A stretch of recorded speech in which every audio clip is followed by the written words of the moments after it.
Let us pray. May the words of my mouth and the meditations of my heart be acceptable to you, O Lord, my rock and my redeemer. Amen. Amen.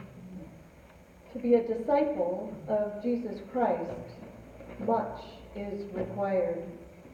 There's more to it than simply speaking a few words or attending a worship service every now and again. It's not really complicated. In fact, it's relatively simple. I think the most difficult part of being a disciple, in fact, is setting our pride aside. And setting aside that idea that somehow we are masters of our own destiny. Years ago I was taught, if it is to be, it's up to me. To be a disciple of Jesus Christ, we must be willing to do and go where God leads. Last week we learned that the first step on that journey toward discipleship is listening and responding to the call of Jesus. Jesus calling his disciple was our example from Scripture. Jesus approached the fishermen and offered them an opportunity to transform not only their lives, but he offered them an opportunity to transform the lives of men and women from that moment forward. We learned that we must do more than just listen. There's action involved, right? Being a disciple means that we raise up our hand and we say, pick me. I want to be on Jesus' team. And we continue the journey this morning of becoming a disciple as we read in Scripture the story of Jesus asking his disciples, who do people say I am? And then the more pointed question, who do you say I am? Now the answer to the first question is fairly predictable. The word about town was that there was definitely something different and powerful about this man, Jesus. People were talking, as people do. They were trying to guess, was he Elijah or John the Baptist come back from the dead? Surely he's not just some ordinary prophet. Perhaps he's Jeremiah. They obviously held Jesus in high esteem because they put him with the likes of these biblical heroes.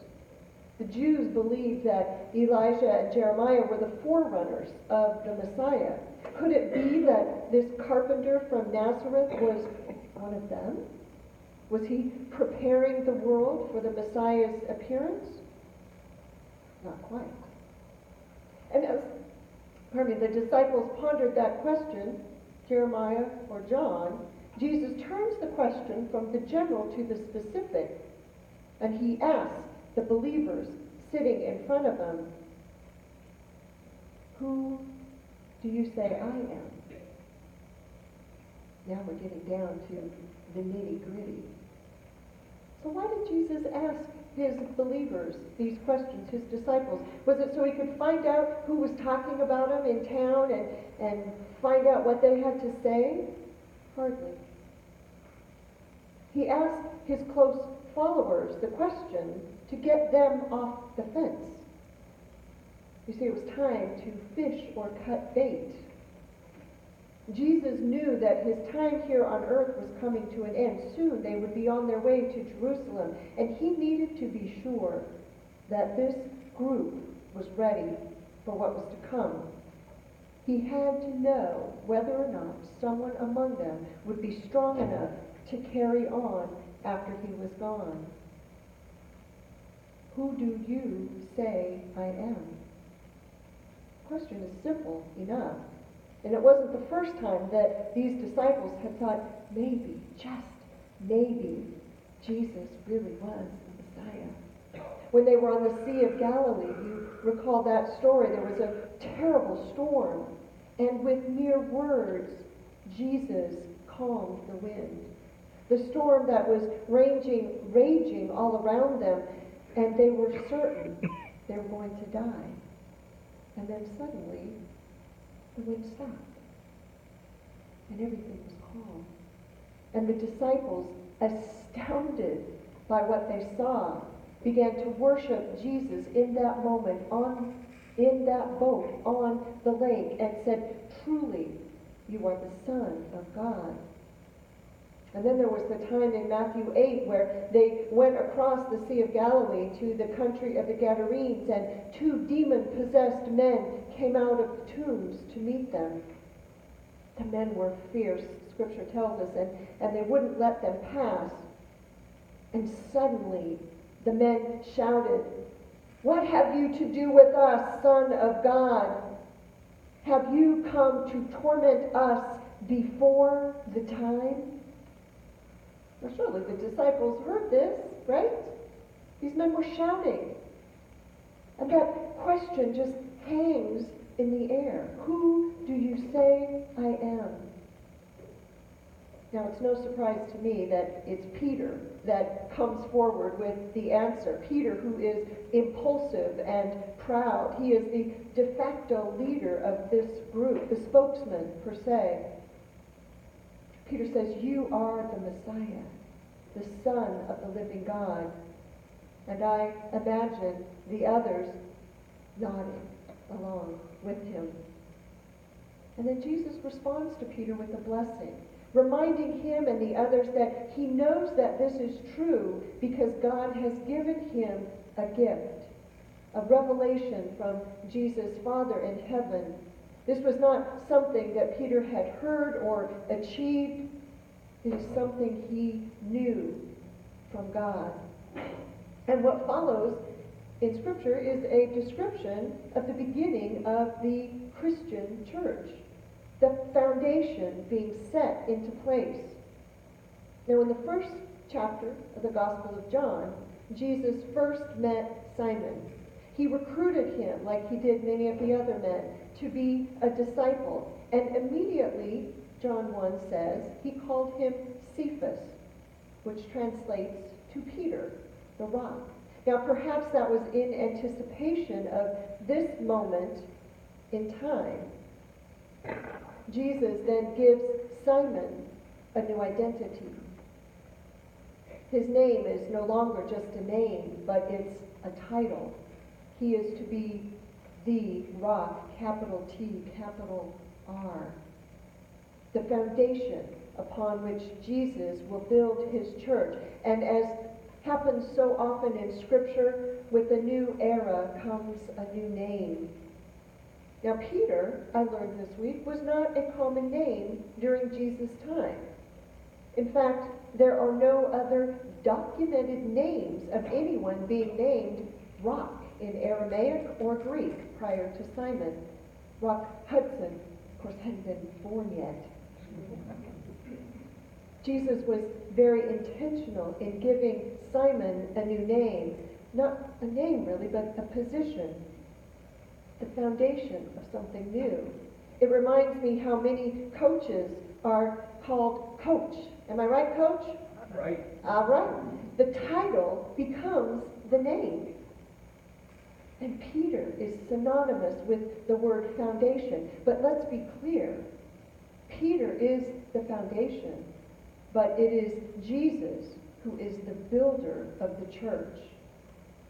Now, I love the focus on stones and rocks. We see in the Old Testament, Abraham and Sarah were the foundation stones of the community of Israel.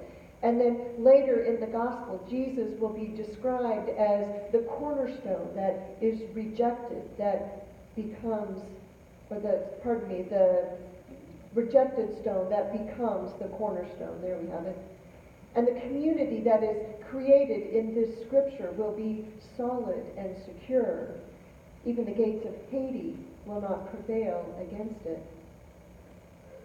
Jesus is putting Peter in charge. He gives them the keys to the kingdom of heaven and authority to do on earth what is being done in heaven. In essence, Peter becomes the prime minister, the master of the household, the master of the community being built by Jesus. And then Jesus does something that just really doesn't make a whole lot of sense. He tells the disciples, "Shh, don't tell anybody that I'm the Messiah. Now, I don't get it. Imagine being one of those folks, and you've just received the best news you've ever heard in your entire life, and you're supposed to keep it a secret. Really? Now, I can tell you, as the youngest child of 4, I was not a secret keeper, so that does not sit well with me. This messianic secret was not an attempt on the part of Jesus to keep the people from knowing or believing or following him. It just wasn't the right time for his identity to be revealed. He knew he had more work to do, things to be done before he would be tried, crucified, and risen. And if the word got out prematurely, it would change everything. Even the demon-possessed man referred to him as the Son of God, said it isn't the right time for Jesus' identity to be revealed. Now, there was also a concern that if his true identity were to be known, that people would expect him to lead the military insurrection that they were all expecting. So best for Jesus to keep it on the down low. So what can we take away as a church today from this scripture? I would say that the church is not a human achievement or a fellowship, just a fellowship of like-minded individuals who have formed one of the best support groups we have. Rather, the church is a divine revelation that builds faith and invites us to continue Jesus' work right here, right now, in this community and beyond. The church was formed on the faith of Peter, and Jesus received the assurance that his work would continue after he was gone. He was preparing the disciples for the future. And when Jesus asked Peter, "Who do you say I am?" we can imagine him also asking us, are we ready to confess Jesus is Messiah? Do we believe from the tips of our toes to the top of our head that Jesus is the Son of God? The Son of God sent to redeem us? Each of us has that moment with Christ when he asks us that monumental question, who do you say I am? And we are to respond, you are the Messiah, the Christ, the Son of God. And with that answer, then we become his disciple. And my friends, that's when the fun begins. You see, Peter represents all of us in his life and with his story. And we know Peter is not perfect, and in fact, he is also known to be a stumbling block. Next week, we'll talk about times when we falter and need to be forgiven, and Peter is certainly a good example of being both the rock and a stumbling block. The message is that we must confess that Jesus Christ is Lord and commit to following him. Come, follow me, says Jesus.